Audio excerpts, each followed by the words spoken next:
एक समय की बात है। एक राजा था जो अपनी 12 सुंदर बेटियों के साथ रहता था। वो 12 प्रिंसेसेस के साथ एक बहुत बड़े और सुंदर घर में रहते थे। राजा अपनी बेटियों का पूरे दिल से ख्याल रखता था और जब भी रात को सोने जाता था तो राजा उन्हें बाहर जाने की इजाजत नहीं देता था। पर हर सुबह जब भी प्रिंसेसेस उठती थीं, तब कुछ अजीब हो जाता था। उन प्रिंसेसेस के जूतों को जैसे किसी ने सारी रात पहनकर नाच कर रखे हुए हों। उस राजा को अपनी बेटियों के लिए हर दिन नए जूते खरीदने पड़ते थे और अगले ही दिन वो सारे जूते इस्तेमाल किए होते थे। ना तो राजा और ना ही उनके महल के सिपाही इस जूतों के राज को सुलझा पा रहे थे। ये कैसे मुमकिन है? कैसे ये जूतों की जोड़ी एक ही रात में इस्तेमाल किए हुए लग रहे हैं? हुजूर, हम भी नहीं समझ पा रहे। आखिर में राजा ने कहा, जो भी कोई मेरी बेटियों के जूतों का राज सुलझाएगा, उसकी शादी मैं अपनी किसी भी एक बेटी के साथ कराऊंगा, उसे अपना दामाद बनाऊंगा और मेरे मरने के बाद उसी को राजा बना दिया जाएगा। पर उस इंसान के पास सिर्फ 3 दिन और 3 रातें होगी, वरना उसे अपनी बाकी की जिंदगी जेल में बितानी पड़ेगी। उस राज्य के खूब सारे नौजवान और दूसरे देशों के राजकुमार भी महल में इस काम के लिए आए। कई दिनों तक वो उन 12 प्रिंसेस के कमरे के दरवाजे के बाहर पहरा लगाए बैठे रहते थे, पर कोई भी इस राज को सुलझा नहीं पाया और जूते इसी तरह हर रात को पहने हुए होते थे। आखिरकार एक नेक दिल का नौजवान इस काम के लिए आगे आया और फिर वो महल की ओर चल पड़ा। रास्ते में वो एक बूढ़ी औरत से मिला जो बहुत गरीब दिखाई दे रही थी। मेरे प्यारे बच्चे, मैं बहुत भूखी हूँ, क्या आप मुझे ब्रेड का टुकड़ा दे सकते हैं? उस नौजवान ने अपने बैग में पड़ा सारा खाना उस गरीब बूढ़ी औरत को दे दिया। वो औरत बहुत खुश हो गई क्योंकि इससे पहले वहाँ से जितने भी लोग गुजरे उनमें से किसी ने भी उसे कुछ नहीं दिया था। वो औरत जानती थी कि ये नौजवान बाकी लोगों से अलग है, इसलिए उसने खाने के बदले उस नौजवान को एक जादुई केप दिया। ये जादुई केप लो, जब तुम इसे पहनोगे तो तुम अदृश्य हो जाओगे। जब रात को 12 बजेंगे तब तुम इस केप को पहनकर गायब हो जाना। इस तरह तुम उन जूतों के राज को सुलझाने में कामयाब हो जाओगे। लेकिन ध्यान रहे, वो प्रिंसेसेस तुम्हें कुछ भी पीने को दे तो उसे नहीं पीना। वो नौजवान उस केप को लेकर महल की ओर चल पड़ा और जब वो महल में पहुंचा, उसने कहा कि वो जूतों के राज को सुलझाने आया है। पहले दिन जब वो उन प्रिंसेसेस के दरवाजे के बाहर पहरा दे रहा था, तभी सबसे बड़ी प्रिंसेस नींबू शरबत लेकर बाहर आई। आप प्यासे होंगे ना? हमने ये नींबू शरबत खास आपके लिए बनाया है, इसे स्वीकार कीजिए। वो नौजवान उस बूढ़ी औरत की चेतावनी को भूल गया और उसने वो शरबत पी लिया। शरबत को पीते ही वो गहरी नींद में चला गया।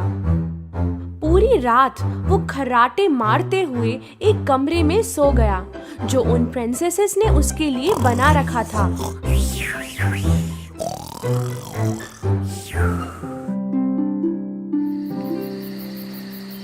जब सुबह हुई तो वो नौजवान डरकर खड़ा हो गया। मुझे तो जादुई केप पहनकर प्रिंसेस के कमरे में जाना था। दूसरी रात वो फिर से प्रिंसेसेस के कमरे के बाहर पहरा दे रहा था। इस बार दूसरी प्रिंसेस शरबत लेकर बाहर आई। उस नौजवान को पहरा देते देते काफी प्यास लग रही थी और वो रात का इंतजार कर रहा था। बिना सोचे उसने वो शरबत पी लिया और वो फिर से गहरी नींद में चला गया। अगली सुबह जब वो जागा तो उसे उस बूढ़ी औरत की बात याद आ गई। ध्यान रहे, वो प्रिंसेसेस तुम्हें कुछ भी पीने को दे तो उसे नहीं पीना। जरूर उस शरबत में प्रिंसेसेस ने नींद की दवाई मिलाई होगी। उसी वक्त राजा वहाँ पर पहुँचा। 2 दिन बीत गए और तुमने अभी तक उन जूतों के राज को नहीं सुलझाया। अगर आज रात तुम इसे नहीं सुलझा पाए तो अपनी बाकी की जिंदगी जेल में बिताना। राजा ये बात कहकर वहाँ से चला गया। उस नौजवान को आज किसी भी कीमत पर उस राज को सुलझाना था। उसी रात आखिरी बार वो फिर से प्रिंसेस के कमरे के बाहर पहरा देने लगा।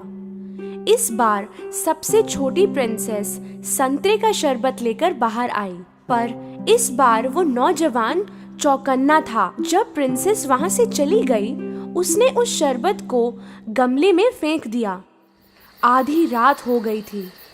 उस नौजवान ने जादुई केप पहना और गायब हो गया। धीरे से उसने प्रिंसेसेस के कमरे का दरवाजा खोला और उसने जो देखा वो देखकर हैरान हो गया। सारी प्रिंसेसेस ने अपने सबसे खूबसूरत बॉल गाउन्स पहनकर नए शूज पहने हुए थे। चलो देखते हैं कि वो नौजवान सो गया कि नहीं। एक प्रिंसेस ने दरवाजा खोलकर बाहर झांका और दूसरी ने दीवार पर अपने कान लगाए। तभी उस नौजवान को ख्याल आया कि उसे खर्राटों की आवाज करनी होगी।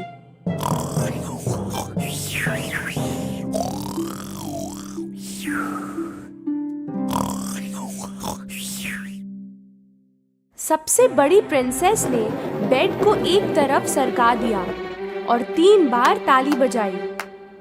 बेड की दूसरी तरफ से एक छुपा हुआ रास्ता खुल गया। उस नौजवान को अपनी आंखों पर विश्वास नहीं हो रहा था। एक एक करके सारी प्रिंसेसेस उस रास्ते से बाहर गईं और नौजवान भी उनके पीछे चला गया। ये छुपा हुआ रास्ता सीढ़ियों की तरफ जा रहा था, जहाँ 100 सीढ़ियाँ नीचे की तरफ जा रही थीं। तब उस नौजवान का पैर गलती से एक प्रिंसेस के स्कर्ट पर पड़ गया। ओह, किसी ने मेरी स्कर्ट पर पैर रखा। ओह पगली, वो तुम ही होगी। जब सीढ़ियाँ खत्म हो गई तो वो जंगल में पहुंच गई। वो ऊंचे पेड़ों से गुजर रही थीं, जिनकी सुंदर सफेद डालियां थीं। नौजवान ने एक डाली तोड़ी और उनका पीछा किया। काफी समय तक चलने के बाद वो प्रिंसेसेस एक नदी किनारे जाकर रुक गईं। उस नदी में 12 नाव थीं और उनमें 12 प्रिंस उनकी राह देख रहे थे। वो प्रिंसेसेस नाव में जाकर बैठ गईं और नौजवान आखिरी नाव में बैठ गया। नाव आज कुछ भारी लग रही है, जैसे कोई और भी इसमें बैठा हो। अजीब है। ओह, सपने देखना बंद करो।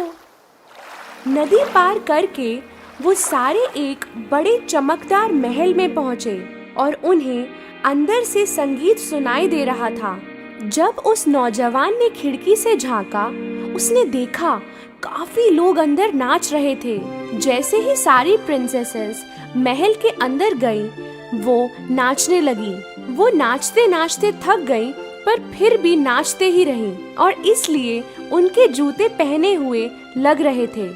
नौजवान अपनी भूख को बर्दाश्त नहीं कर पा रहा था। उसने टेबल पर पड़ा केक का एक टुकड़ा उठाकर खा लिया। छोटी प्रिंसेस ने ये देखा। मेरा केक हवा में उड़ रहा है, जैसे कोई अदृश्य इंसान उसे खा रहा हो। बकवास बंद करो। नौजवान ने सबकी नजर बचाकर सुनहरा कप टेबल से उठाया। प्रिंसेसेस सुबह होने तक नाचती रहीं। फिर वो नाव में बैठकर नदी पार कर गईं। जंगलों से गुजरते हुए, सीढ़ियों से चढ़ते हुए आखिरकार अपने महल में फिर से पहुंच गईं, पर उनके जूते फिर से पहने हुए थे। वो नौजवान बहुत खुश हुआ क्योंकि उसने आखिर में पहने हुए जूतों का राज सुलझा ही लिया।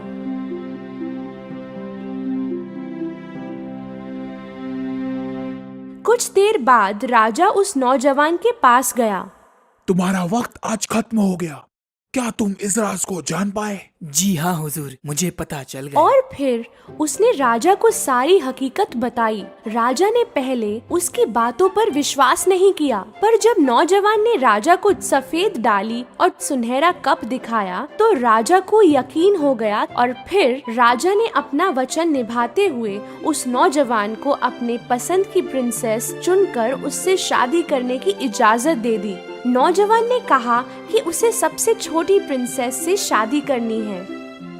वो 12 प्रिंसेसेस खुश नहीं थी क्योंकि उनका राज अब सबको पता चल गया था, पर वो नौजवान और छोटी प्रिंसेस शादी करके हंसी खुशी अपनी जिंदगी गुजारने लगे।